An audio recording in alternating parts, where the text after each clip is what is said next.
Buongiorno cari amici, benvenuti anche oggi nel vostro canale del vostro Marietto Veneziano. Bene, oggi iniziamo a raccontarvi, da come avete visto il titolo da mascherina, chi governa l'eterico governa il mondo.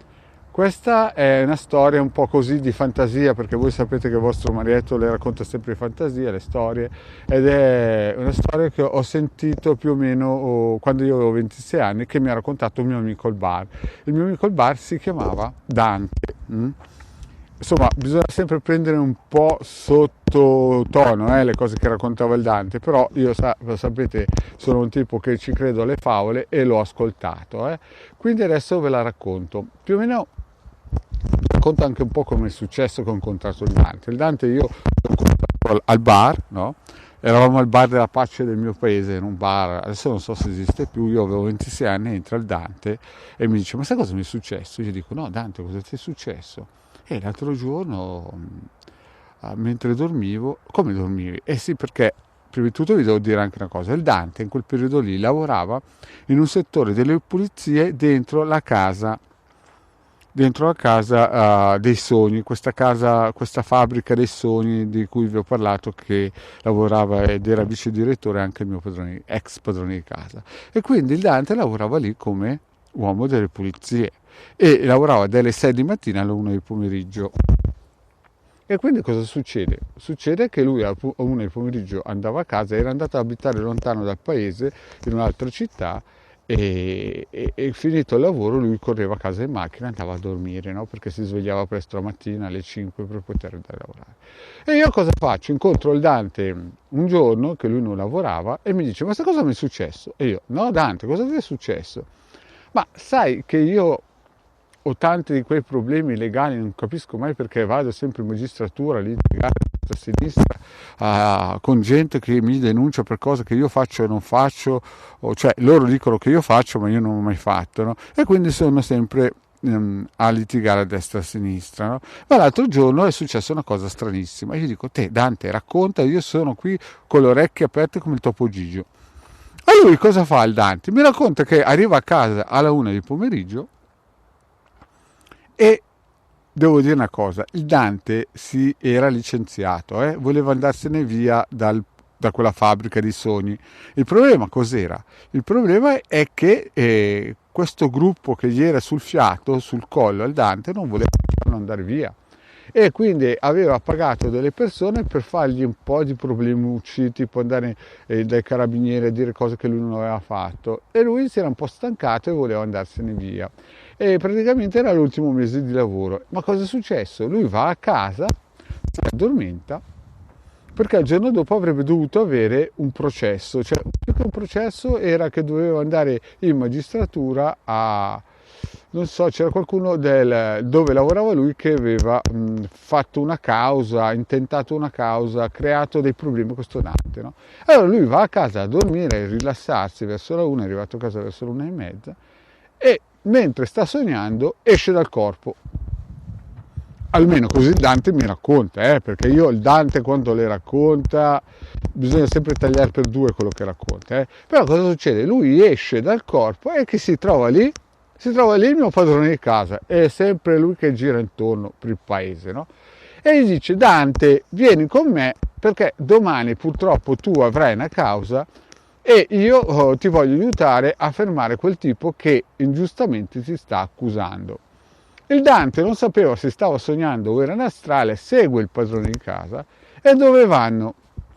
E il problema è che quello che aveva intentato la causa contro il Dante non era niente po' di meno che un giovane yuppie strampante, il classico tipo con Rolex d'oro, la macchina a 40.000 euro, sapete quelle cose lì, la bella donnina che gli corre dietro perché lui aveva i danesi, insomma quelle cose lì, no? Praticamente era stato sponsorizzato e lui fin da quando era piccolino aveva sempre avuto tutte le porte aperte, l'importante è che era un yes man, e quando il gruppo di potere gli diceva attacca, lui azzannava. In quel caso lì ha detto attacca il Dante, e lui era partito in quinta andando in magistratura a aprire cause che non c'entravano niente, non esistevano.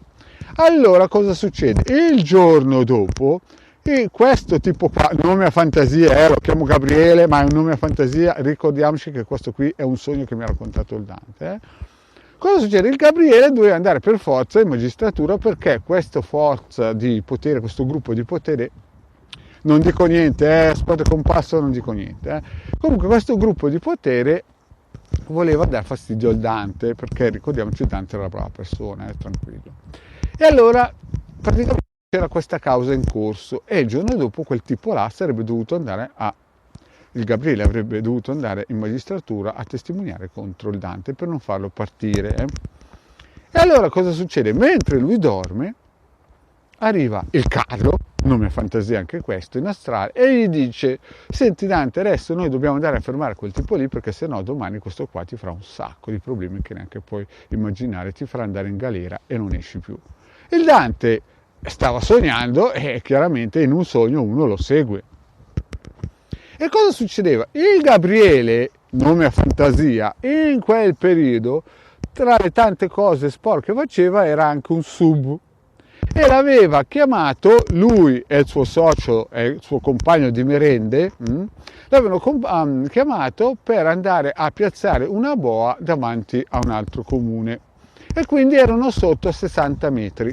Sott'acqua, chiaramente, e sopra c'era una barchetta con su la bambina, la ragazzina, la moglie, definiamola poi come vogliamo, dell'altro ragazzo che il nome a fantasia si chiamava Raffaele, Gabriele Raffaele, il signore ogni tanto spiritoso. Perché arriva il Dante in astrale col carletto sopra il filo dell'acqua e dice: ma dove sono questo Gabriele?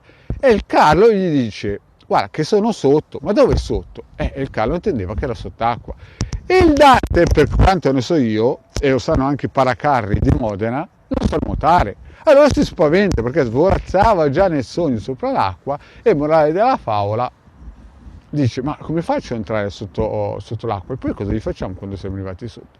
Il Carlo gli dice: pensimi, e prende per mano e porta il Dante, così mi ha raccontato il Dante, sott'acqua, scendono fino a 60 metri e praticamente c'era il Raffaele, il Gabriele, il Dante e il Carletto, solamente che il Carletto e il Dante erano in astrale e gli altri due non li vedevano, erano sotto 60 metri sott'acqua. E a un certo punto il Carlo dice: se non fermiamo questo tu andrai in galera tutta la vita e non avrai nessun tipo di colpo. A che? Perché praticamente il Dante sentiva quello che diceva il Carletto, ma gli altri due no. Allora cosa succede? Il Carlo entra nel corpo del Gabriele, così mi ha raccontato il Dante, io non so perché non ci credo quello che raccontava, però mi ha raccontato così. Entra nel corpo del Gabriele e gli tira via il tubo, praticamente usa il suo corpo e gli tira via il tubo. E il Dante, spaventato, entra nel corpo di Raffaele e lo avvisa che c'è lì il Carlo che vuole fare un macello.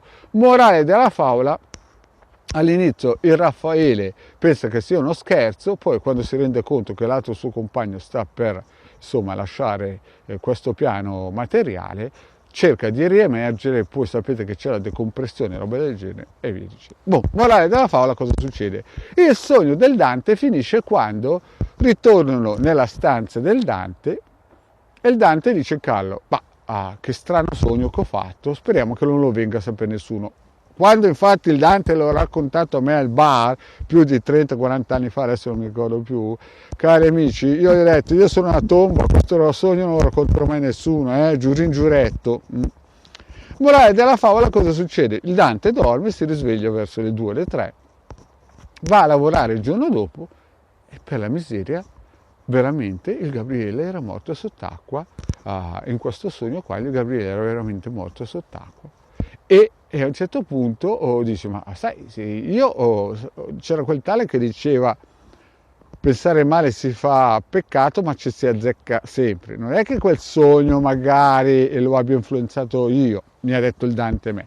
Io chiaramente non ci credo a quelle cose che mi ha raccontato il Dante, perché sapete che il Dante quando le racconta bisogna sempre tagliare per due. Però mi viene in mente quella storia che mi diceva il mio zio Fulvio, quando diceva: chi comanda l'eterico comanda il mondo.